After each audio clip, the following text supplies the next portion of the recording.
Okay. All right.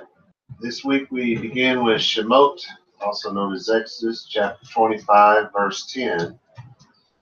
Literally in English it says, and make the chest, trees, shittim, cubits and half, length it, and cubit and half width it, and cubit and half height. All right, so va'asu, that's from asa, probably to labor, to work about, to produce by labor, to manufacture, to fabricate. So you get the idea someone's got to build something, right? All right, then it says aron. Now that's not aharon like Aaron, it's aron like chest or little box, also called an ark. It's a chest in which things are collected to be kept, used of a money chest, of a coffin, but most frequently of the Holy Ark in which the two tables of the law were kept. Get the idea. Then it says atzeh, that's trees in plural, and so that's going to tell you what kind of trees. Shittim is your word. It's a large tree growing in Egypt and Arabia, having the bark covered with black thorns.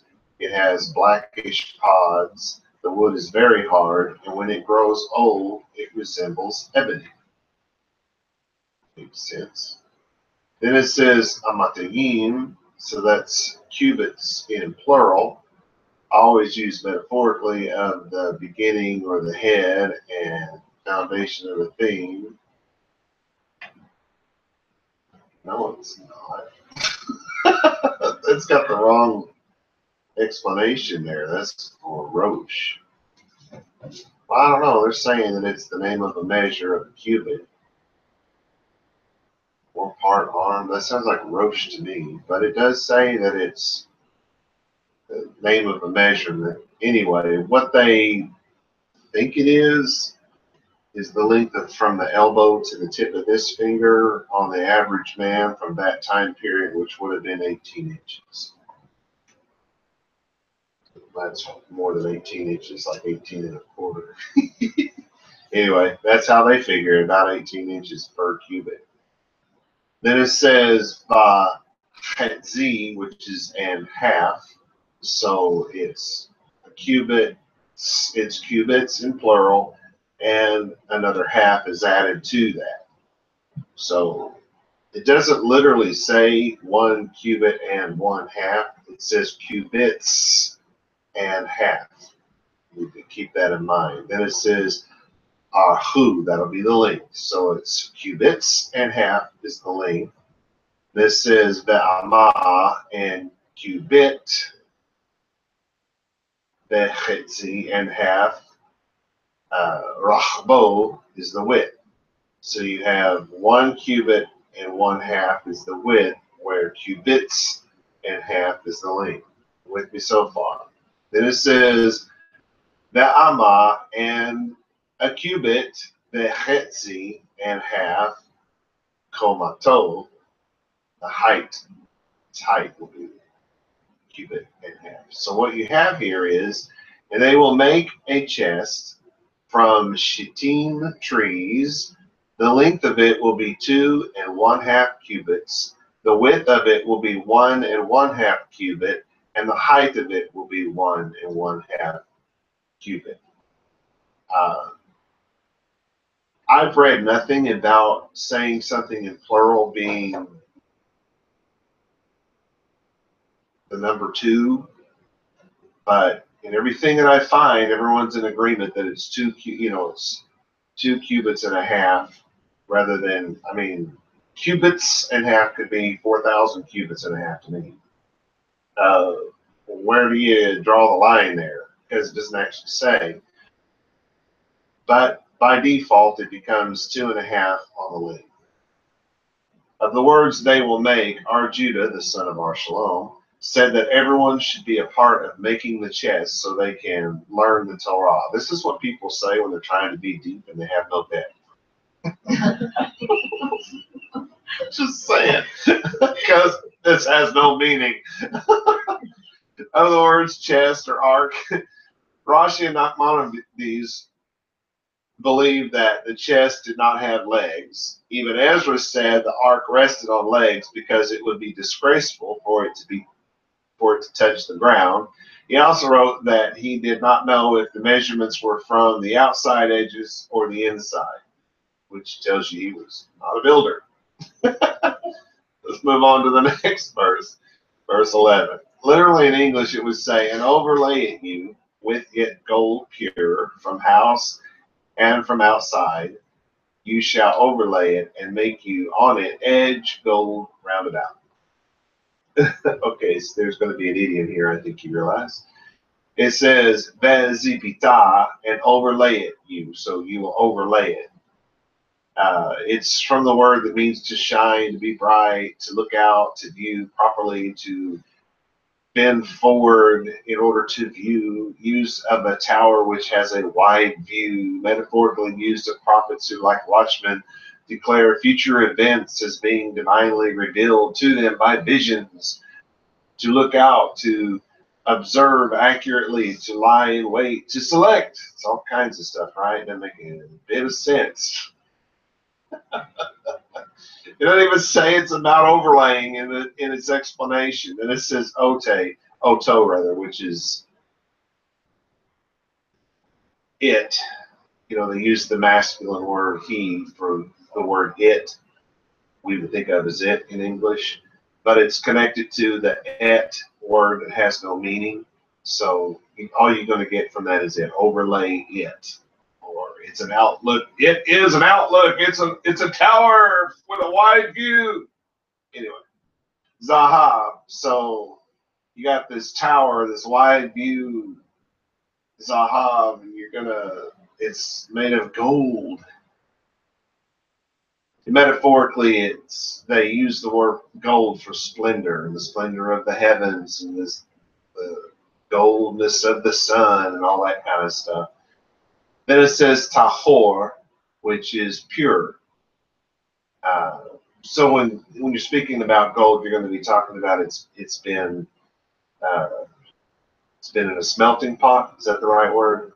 Where they burn all the impurities out and stuff like that. So this is pure gold. Then it says mi ba'it, which this is what pulls this idiom together, because otherwise you would have no idea what's being said here. So you're going to make this wide view with pure gold from a house. That's from house and a dwelling and abode, right? So you got to know that it makes absolutely no sense at all. It's an idiom.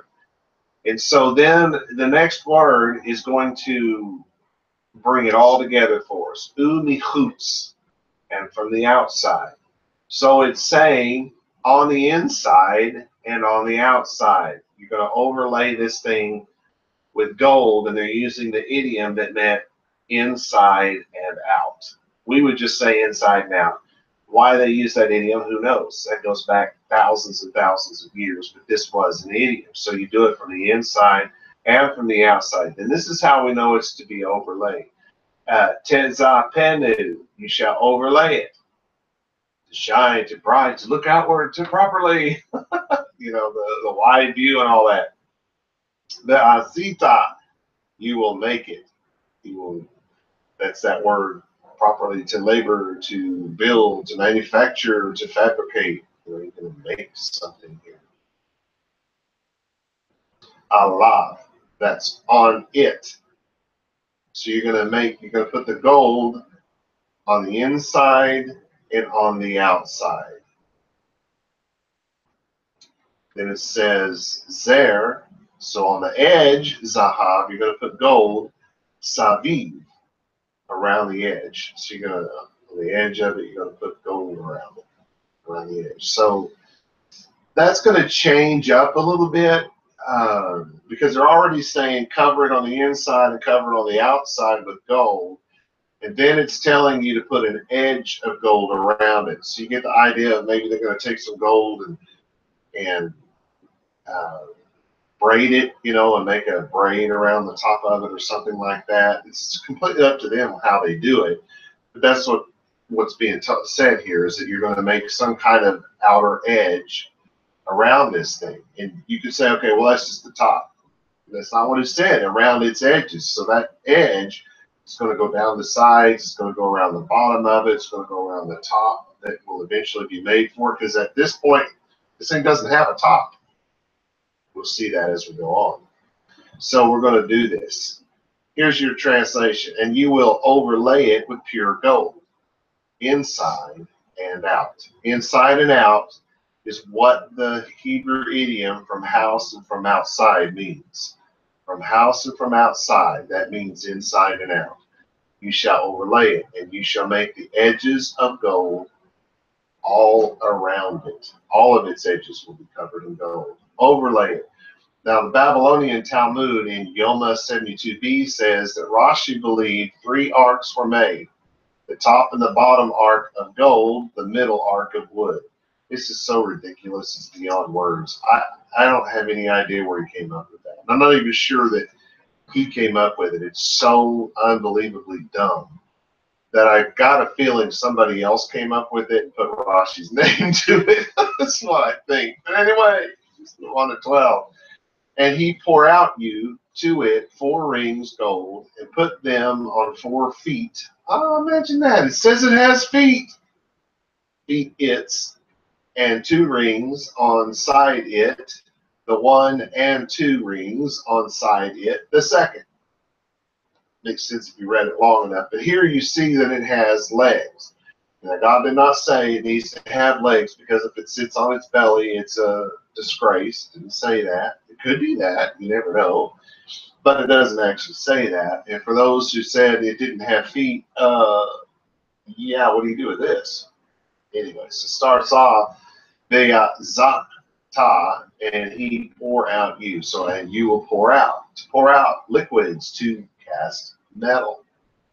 So when you make what's going to be these rings, they're going to be cast. You're going to, sometimes they take sand, you know, and they'll design something in the sand, and then they'll pour a metal into the sand, and the sand becomes the what would you call that? The cast? Is that right? Yeah. Or you can carve it out from wood and pour it into the wood, or carve it out from some metal that can take that kind of heat. Like maybe metal, one metal heats at one temperature, and the next metal maybe it takes more of the temperature, so you could do it that way. But anyway, you have to make a cast here. So this is cast metal is what they're really saying. Then it says low, but that's that sound-alike word. This is not the negative. This means to it. So you're going to cast to it arba, which is the Hebrew word for 4, tabeot, 4 rings. So a ring is a seal. Speaking of that, I don't have my rings on today. I have a wedding ring here. That's my seal of being married. So what I started to do was show you that, but am I married today? Anyway, so ring of any sort, although without a seal, because you know the signet rings that they used to wear, they had their little seal on it, and they would put wax on something and smush the ring down on it. So it's from that idea. This is zahav. There's your word for gold. Venata, and put them. So now you've made 4 of these rings. Now it's going to tell you to put them. Now this is the word to give, to place into somebody's hands, to cause them to receive. But it's also a placement, because if I establish a law for you to live by, then I have placed a law over you. So you see how give can also be a place. There's a placement of something. And so they're using the same word for this is where you're going to place the rings. Then it says all, which means on. This is the Hebrew word all, which means on in English. Then it says arba, on 4 pa'amotai, on its 4 feet. An anvil, the tread of a foot, hence a step, a footstep. But anyway, you're going to put the 4 rings on its 4 feet. Pretty straightforward. Ushete rather, not shete, but shete. And 2 Ta, the oak, 2 rings. All, which means upon or on. Zal oath, on the side of it. On this side, hot, the one. So put 2 of them on the one side. Then it's going to say ushite and 2 teba'o, 2 rings, all which is on zalo side hashanit, the second, or on the other side. Put 2 on one side and 2 on the other side, right? Kind of making it clear that there's only 4. You get it? Out of the 4, 2 of them go on this side, 2 of them go on that side. All right, so here's your translation. And you will cast 4 rings of gold and put them on its 4 feet. 2 rings on the first side and 2 rings on the second. Pretty straightforward. The words 4 feet, even Ezra took it to mean that there were 4 legs protruding downward from the chest. Okay. Rashi, Nachmanides, and the Sepharno all rendered it corners. Because they'd already said there were no legs, so now they have to say, well, it's corners. Kasuto settles the argument with the following Hebrew grammar rule. And put the rings on its 4 feet, not its 4 corners, as the word is usually explained, he said. Short feet, measuring a few fingers' breadth, whose purpose was to prevent the ark from resting directly on the ground. The original meaning of the word pa'am, the singular, without suffixes of the aforementioned Hebrew word, is foot. And the plural termination of nouns pertaining to members of the human body when used figuratively of a part of an object is ot. So in other words, it has to be feet. It had feet. The grammar rule forced it to have feet, not corners. Of the words and 2 rings, even Ezra, Rashi, and Nachmanides believe that the ark had only 4 rings, which would make sense, right? But the Tosafot, Babylonian Talmud, Yoma 72a, SV Ketiv, says there were 8 rings. I just don't know where they get that stuff. All right, so 13. And make you staves, trees, shittim, and overlay it you with them gold. You get that, don't you? The asita, we've already had this, and make you, it's the labor to work about, to manufacture, to produce. So you can actually make something out of something, which would give, it's, in other words, you're not just going to pick up 2 sticks. You're going to make the sticks. If you're going to make this vade stabs, then there's going to be some carving, maybe it's going to be on a lathe. Is that what you call it, where you hold a little thing and make it round, little chisel thing? Y'all seen that done? Probably not doing those things back then, but could have been. I mean, they had, maybe 2 rock wheels spun somehow, I'm just saying, I don't know how they did it. But they were going to make the stabs, and we're just going to pick up 4 sticks. Those are the stabs.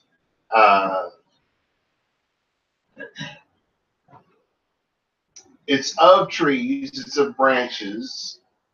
They'll call the branches of a tree stabs, right? But you're going to make stabs, and you don't make trees limbs. Anyway. Zay, that's the trees. Shittim, that's the black tree. It's really black. The wood is black. I guess that would be a flat black. It's ebony, or is ebony shiny? I've never seen it like the shine. You've seen it shiny? Okay, maybe that means it's shiny. I always thought ebony was a flat one. I don't know. Maybe. Do you know?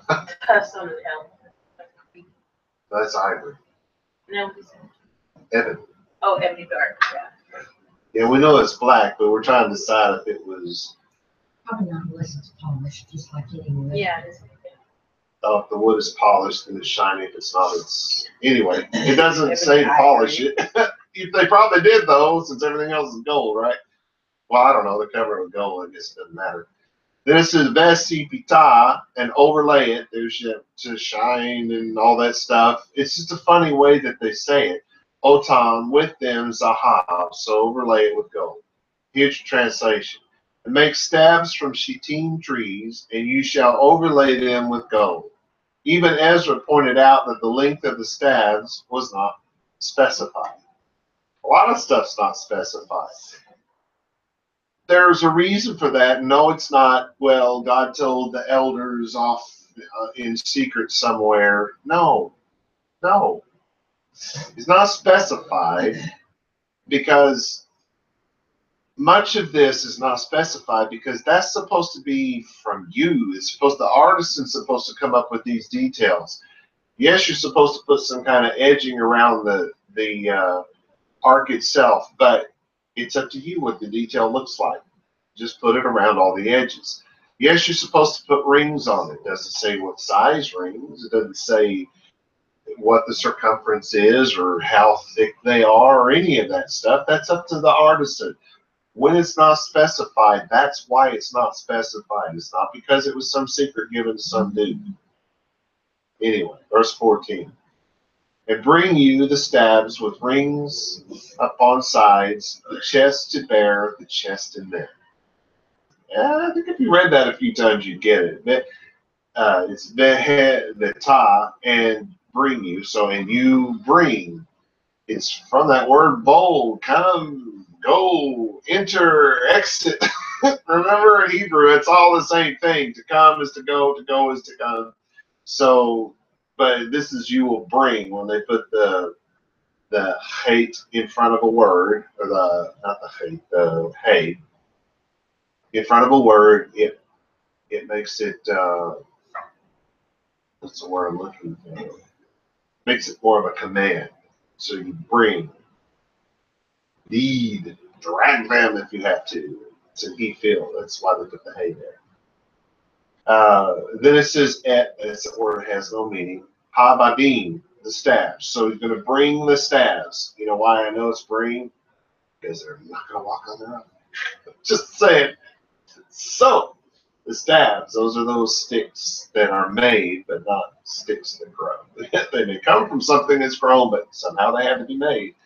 Bata ba'ot, with rings. That's the taba'ot was ring, and then this is bata ba'ot was its rings. So because remember, there's 4 of them. This is all which is on za'ot, on the sides. So you're going to bring it to the rings that are on the sides, ha'aron, of the chest. Laset. Now it's going to tell you why. To bear, to take up, to lift up. It's the word asa, right? No, it's not. It is not. But it's of the same idea. The waters came in and they lifted up the ark. This is the same thing here. A different word, but it expresses the same idea. It's to raise it up, to pick it up, to carry it. So the staffs are going to go through the rings, and you're going to hold the staff to pick it up. You're not going to hold the rings. You know, they're not there for you to pick it up. The staff's going through the rings, and you picking up the staff. That's how you're going to move it. So then we have it's to carry, to take it away, to receive it, to pick it up. There's all those ideas. But from this one word, we can deduce that no one was to touch the ark. Rather, the staves were to touch the ark, and the people were to pick up the staves. See what's happening here? You can deduce that just from one word. Et is your next word, which is the pointer to ha-ron, to the chest. Ba-hen, in there. So the rings that hold, you're going to lift up the chest with the staves that are through the rings that are in the chest. So here's your translation. And you will place the staves through the rings on the sides of the chest to carry the chest with them. And we're banging through them today. Verse 15. With rings the chest be they, the staves, not he turned they from us. That was a little less clear. Beta the oath with the rings. Those are those rings that are on the chest, ha'aron, of the chest. EU. Something's going to be, something's going to exist. Habadim, the staves. With the chest. The staves are supposed to always be with the chest. That's what they just said. Lo, that's the negative article. Yasuru.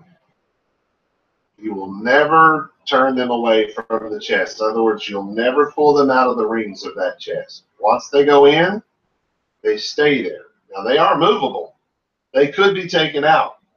But God's telling them, once you slide those things through those rings, leave it alone. Leave it there. That's where they will remain. Mimenu, which is literally from it. So your translation is, when the staves are in the rings of the chest, they are not to be taken from it. Leave it there. But keep in mind, they could be taken out. Just don't do it.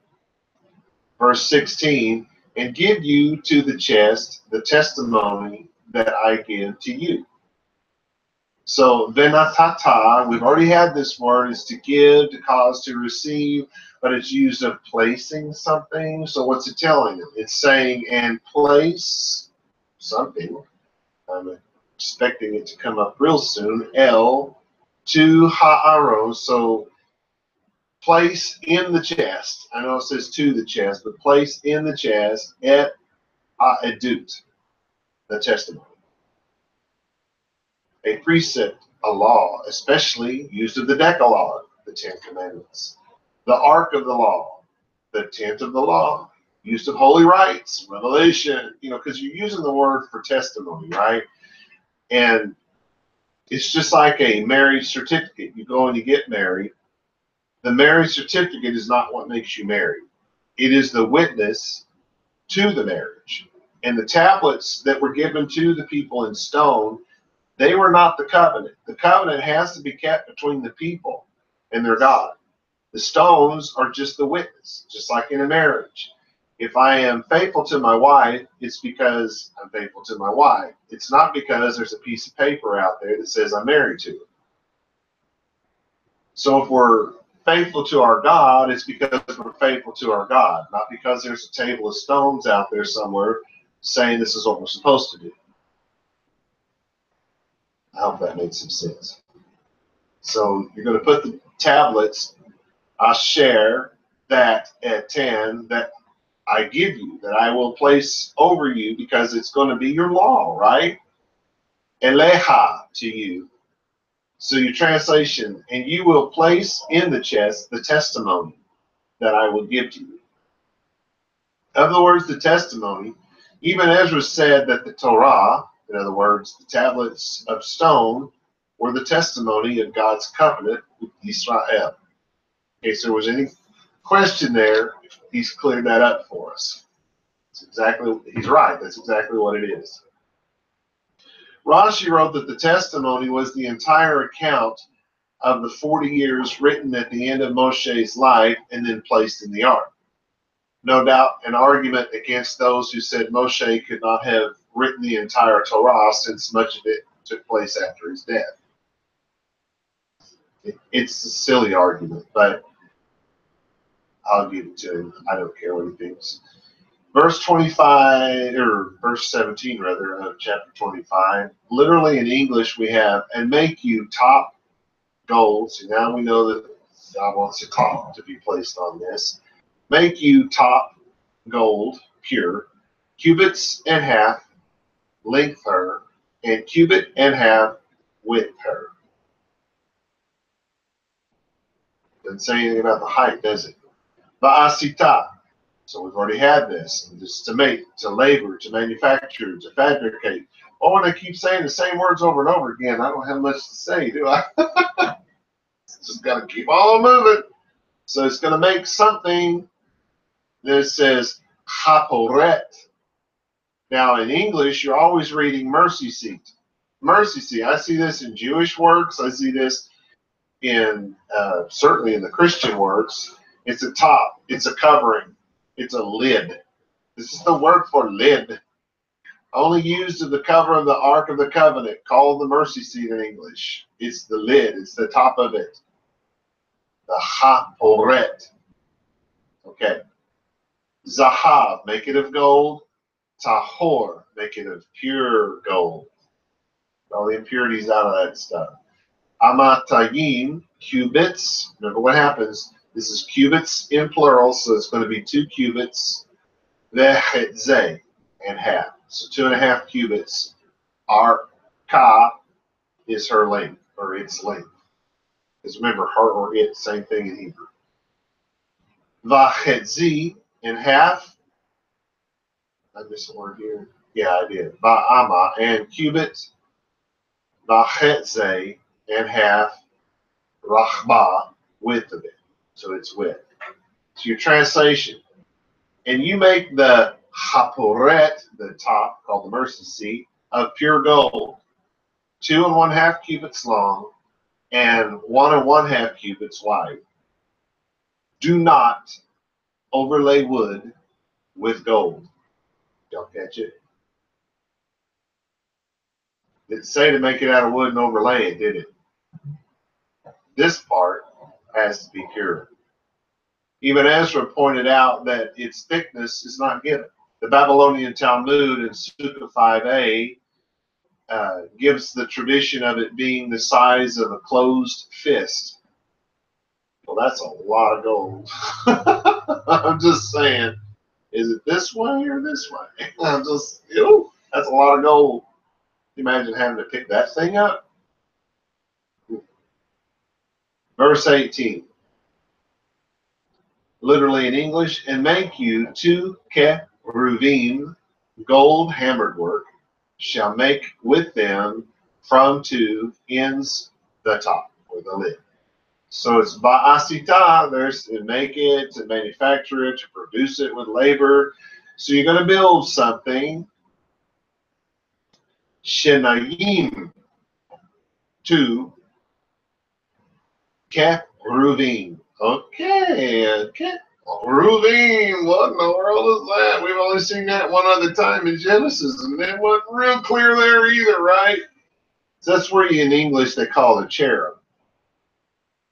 Or in the English Bible, when they said cherub, trying to say cherubim in plural, which cherubim is the plural of cherub, right? They said cherubims. Yeah. Anyway, it's a creature with 4 faces. From Ezra 1:10, it says the face of a man, of a lion, of an eagle, and of an ox. Now in Ezra 10:14, same writer, it says the face of a keruv, of a lion, of an eagle, and of an ox. Problem. Because one of them had a man, the face of a man, a lion, an eagle, and an ox. The other one had the lion, the eagle, and the ox, but it had the face of a keruv. See what I'm saying? This is Ezra conflicting with his own account.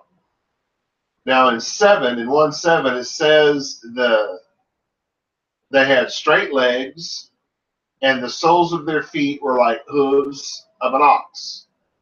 In 1:8 and in 10:8 and 10:21, it says they had hands like a man. In Ezra 1:6 and Ezra 10:21, it says they had 4 wings. In Ezra 10:12, it says their whole body, backs, hands, wings, and wheels were covered with eyeballs. So this is a very strange animal that basically no one's ever seen. Well, Ezra saw it in a dream, right? And anyway, we'll figure out how Moshe knew what it looked like back then. Then it says Zahav, that's gold. Then it says Mikdash. So instead of saying pure gold, now it's saying Mikdash. Hammered gold. It's a hammered work and beat it out with some sort of hammer, right? Then it says ta'aseh, you will make it. So you're going to make this out of the hammered work of gold. Then it says otam, which is with them, mi shenei, that's from two ketzot, from two ends or from both ends, ha keporet, of the top, the lid, the mercy seat. So here's your translation. And you shall make two keruvim, I put creatures, I don't know what I was supposed to put there, two creatures from hammered gold, and place them at both ends of the lid. Place them at both ends of the lid. If you want to call it a mercy seat, call it a mercy seat. I don't know what else to tell you that.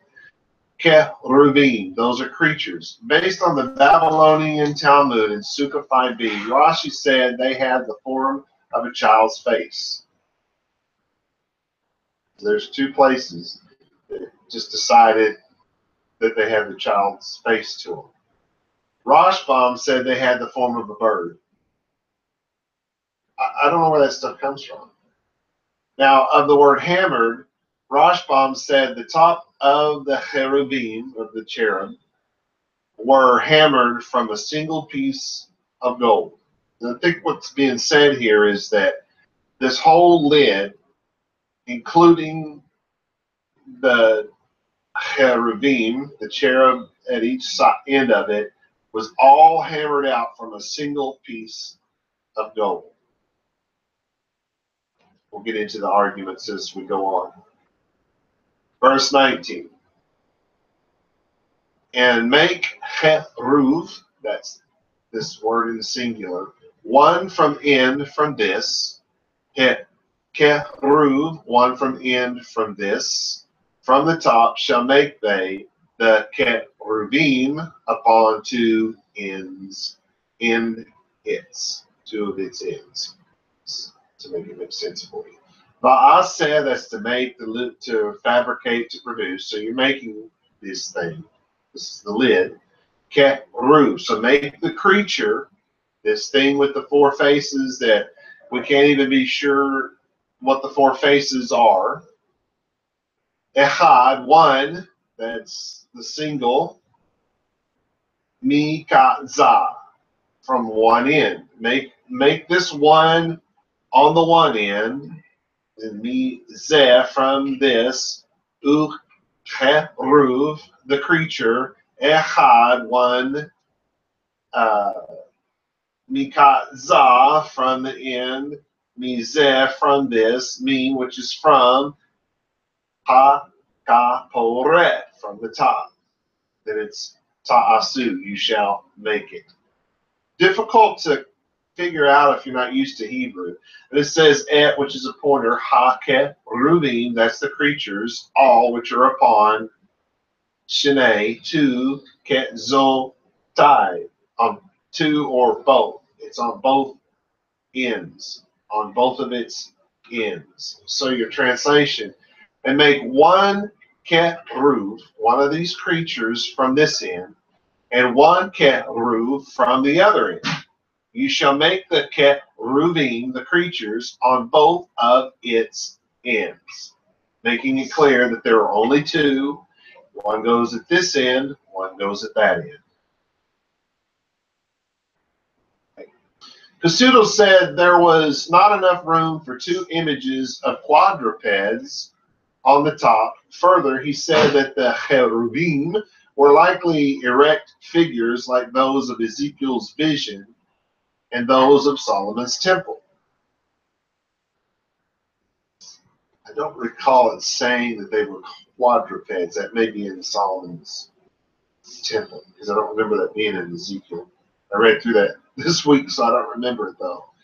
In verse 20, we got enough room to get through this. And be they the cheruvim, spreading wings to hire it, covering with wings them upon the top, and faces them, man to brother is, to the top be they faces the cheruvim. It's a little more simple than you might think. Behayu, and they will be, it will come to pass, it's going to remain, it's all those things. Haket Ruvim, so the creatures will be porse. They will be spreading. It's like, think of wings spreading all out wide open, because it's the next word. Chenafayim, the wings, they will be spread out.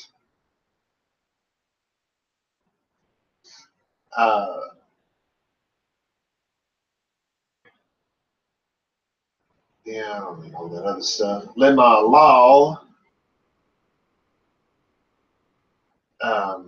Literally, it's to hire it or to hire her, because it is feminine, and her and it being the same word. Properly, what is higher, the highest part, what is above, what's the furthest to the highest degree. Then it says sochim, which is the covering, the weaving or interweaving. Think about, you take the wings, the feathers. Can you see what I'm doing here? I'm interweaving them. Well, you can do the same thing just this way. They don't have to literally be like the feathers woven, which is the way we might think. Just doing this would be woven, according to this, what this word means. So it's going to be up high, and they're going to be forming this way. They may, the wings may the feathers may interweave. You never know. It's up to the artist. This is behanefehem, with their wings. So the wings are going to be up high, and they're going to cover over, and they're going to, maybe from the other side to this side, maybe their wings are going to, you see what I'm saying here? Which is literally what it's saying. So you got on the one side you have this creature, on the other side you have this creature. They both have wings, and those wings are going to go up over the top, and they're going to intertwine with each other. I think I've drawn the picture for you. I hope. Then it's on, all, the Hebrew word on, ha-ke-poret. So it's on the lid, over the top of the lid. This is where this is going to take place. It says, upenehem. And the faces, there's 4 of these faces. I tend to picture the 4 faces like you've got a square head or something with a face on all sides. But I have no idea how to picture this thing. But their faces, it says, upanehem, and the faces, ish, this says man. Oh, I see why it says man. It's not saying that there's a man's face. I'm going to say, this could clear it up, but that's not what we ran into a Hebrew idiom.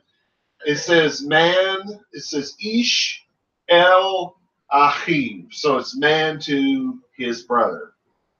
That's an idiom. That means face to face. Man to his brother. So if I take my face and his is over here, this is L2. I'm going from this place to that place. So it's man to his brother, face to face. That's the idiom. When they say man to brother, brother to brother, sister to sister, they're saying face to face. This is El Ha-Ka-Poret. So they're face to face over the top of, over this lid. They will be, yeah, they will be. Panay, their faces will be. Then it says Ha-Ket Ruvim, the faces of the creatures will be. So here's your translation. And the Ket Ruvim, the creatures, will be spreading their wings high, covering the Haporet, covering the top with their wings, and they will face one another. The Ket Ruvim will be facing the top. So they're on the outside edges facing inward toward the top. It would indicate to me that the faces are down. They're facing each other, but if they're, what was this word here?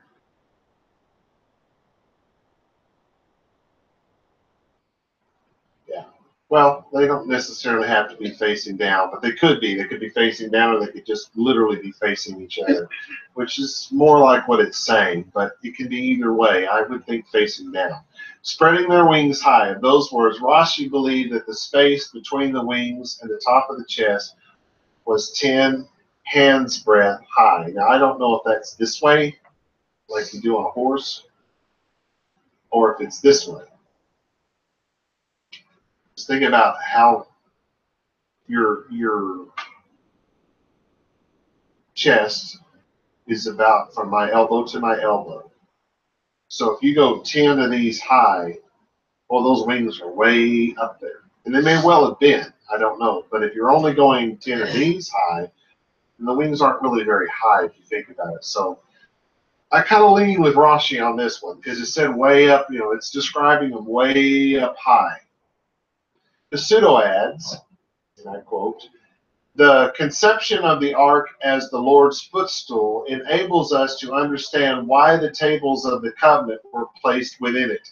It was the custom in the ancient East to deposit the deeds of a covenant made between human kings in the sanctuaries of the gods, in the footstool of the idols that symbolize the deity, so that the deity should be a witness to the covenant and see that it was observed. Among the Israelites, there was no image to symbolize the God of Israel, but there was his footstool, and therein the testimony of the covenant was placed and preserved. You see what he's trying to do here? He's connecting it. Thus, he went on, the kaporet of the cheruvim, of the creatures, which was placed upon the ark, connotes, as it were, the throne of God. It follows that the ark, which is beneath the throne, is a kind of footstool of God. I don't know if you followed that, but basically he's saying where the feathers, here's your ark, the top of the ark is about from my elbow to my elbow. And then it has the feathers coming up over the top. And it's saying, it's funny, my whole face disappears when I do that. It's saying that up here is where God sat, on top of the wings. And down here was his footstool. That's what it described. He goes on to say, I go on to say, before you write Kasuto off as a madman, consider the following verses.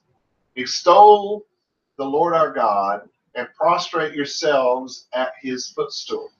Psalm 99:5. Let us go to his dwelling. Let us prostrate ourselves at his footstool. Psalm 132:7. Right? Kasuto also added this. In the end, the chariot is identified with the throne, and even the wings of the cheruvim, of the creatures, are regarded as identical with the throne. And not without reason is the divine designation who is enthroned on the cheruvim, on the creatures, used particularly when the Bible refers to the ark, which carries upon it the kaporet. That's the top, the mercy seat. Thus it is stated in 1 Samuel 4:4, and brought from the ark of the covenant the Lord of hosts, who is enthroned on the cheruvim. It says it right there in the text. Of the words facing the top, Kasuto pointed out that if their faces are pointed towards the top or the lid, then their faces are turned downward like the Sepharim in Isaiah 4:2, which is why I think he's right, which cover their faces with their wings. Because of Isaiah 4:2, they bow down and their feathers cover their face. It's the same exact image I got reading this myself because it just seems right. May not be, but it seems right. So it seems right in my eyes to say.